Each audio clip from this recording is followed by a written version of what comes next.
Саламатсыздарбы, биз Иклас набережный объектисиндебиз. Сизде көрүп тургандай арматура разгрузка жумуштары жүрүп жатат. Заливка бетонага даярдоолор 6-этаждан 5-этажга.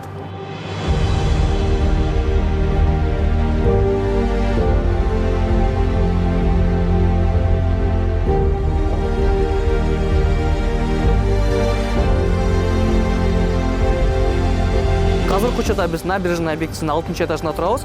Сиздер көрүп тургандай 6-этаждагы диафрагма стойкасын көтөрүүдө арматура жана опаловкаларды орнотууда. Жакынкы арада арматуралардын 7-этажга жетет жана бетондор коюлат.